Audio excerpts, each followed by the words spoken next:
Tip number 5. பரீட்சைக்கு போகிற அன்னைக்கு மட்டும் கிடையாது. ஒவ்வொரு நாளும் நீங்கள் படிக்க உட்கார்றப்ப பிரார்த்தனை பண்ணுங்கள். கடவுள் மேலே நம்பிக்கை இருக்கிறவங்க அவங்களுடைய இஷ்ட தெய்வத்துக்கிட்ட பிரார்த்தனை பண்ணுங்கள். பிரபஞ்சத்து மேலே நம்பிக்கை இருக்கிறவங்க பிரபஞ்சத்துக்கிட்ட பிரார்த்தனை பண்ணுங்கள். எனக்கு இதுலலாம் பெருசாக நம்பிக்கை இல்லை, ஆனால் எனக்கு மேலே ஒரு சக்தி இருக்குதுன்னு நான் நம்புகிறேன் அப்படிங்கிறவங்க அந்த சக்திக்கிட்ட பிரார்த்தனை பண்ணிட்டு உட்காருங்க. எனக்கு தெரிஞ்சு ஒரு சில ஸ்கூல் கோயிங் ஸ்டூடெண்ட்ஸ் இருக்காங்க. 6th 7thலாம் வந்திருப்பாங்க. ஆனால் அது வரைக்கும் அவங்க பெரிய கொஷினே படிச்சிருக்க மாட்டாங்க. 1 வேர்டு சின்ன கொஸ்டின்ஸை மட்டும் படித்து பாஸ் பண்ணி வந்திருப்பாங்க. அப்படியேப்பட்ட ஸ்டூடெண்ட்ஸாக இருக்கட்டும், அல்லது காலேஜ் கோயிங் ஸ்டூடெண்ட்ஸ் வந்து நிறைய பெரிய கொஸ்டின்ஸ் நிறையா படிக்கணும்னு இருக்கிறவங்களா இருக்கட்டும், அல்லது காம்படிட்டிவ் எக்ஸாம்ஸ்க்கு அல்லது மித்த எக்ஸாம்ஸ்க்கு ப்ரிப்பேர் பண்ணிகிட்ருக்கவங்களுக்கு சாப்டர்ஸாக நிறையா படிக்க வேண்டியது இருக்கும். அப்போ அந்த ஹோலாக பார்க்குறப்ப அது நம்மளுக்கு ஒரு மாதிரி மலைப்பாக இருக்கும். அப்போ என்ன பண்ணுங்க அப்படின்னா, இப்போ ஒரு எஸ்ஸே படிக்கணும் அப்படின்னா அதில் 5 பேராகிராஃப் இருக்குன்னா நீங்கள் எப்படி நினச்சிக்கணும் அப்படின்னா 5 கொஸ்டினை நான் படித்து முடிக்கணும்னு நினச்சிக்கோங்க.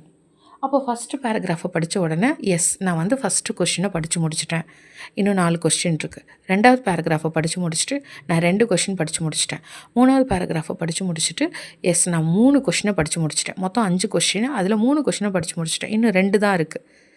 அடுத்து 4வது கொஸ்டினை படிக்கிறீங்க. அதாவது 4வது பேராகிராஃபை 4வது கொஸ்டினாக கணக்கில் வச்சுக்கோங்க. 5வது பேராகிராஃபை 5வது கொஸ்டினாக கணக்கில் வச்சுக்கோங்க. அப்போ உங்களுடைய கணக்குப்படி, உங்களுடைய மைண்ட் செட்டப் படி நீங்கள் 5 கொஸ்டின் படிக்க வேண்டியது இருந்துச்சு. 5 கொஸ்டினையும் படித்து முடிச்சிட்டிங்க. ஆனால் உங்களுடைய எஸ்ஸேவும் நீங்கள் கம்ப்ளீட் பண்ணிட்டீங்க.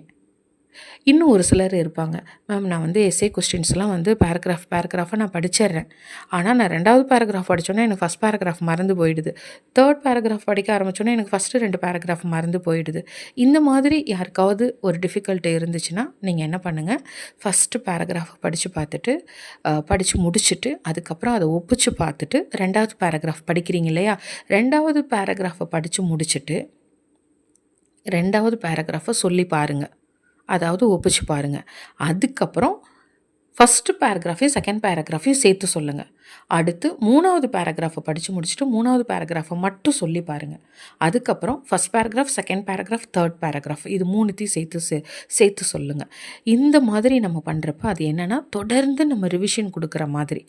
அப்போ அது நம்மளுடைய ஞாபகத்தில் இருக்கும். அந்த மூளை அதை ரிப்பீட்டடாக சொல்கிறப்ப அதில் நல்லா பதிய வச்சுக்கும். இது எல்லாத்துக்கும் மேலே முடிஞ்ச வரைக்கும் மொட்டை மனப்பாடம் பண்ணாமல் அதை அர்த்தத்தை புரிஞ்சுக்கிட்டு படிக்கிறப்ப இன்னும் நம்மளுக்கு ஈஸியாக இருக்கும். எப்போதுமே என்னோடய பிரார்த்தனையில் நீங்கள் இருக்கிறீங்க. நல்லா படிங்க. படிப்பு மட்டும்தான் நம்மளுக்கு நிறைய விஷயத்தில் நம்மளுக்கு கை கொடுக்க போகிறது இந்த படிப்பு தான். வாழ்க்கையில் ஒரு கட்டத்தில் நம்மளுக்கு நம்பிக்கையவே இந்த படிப்பு தரும். நன்றி. வாழ்க.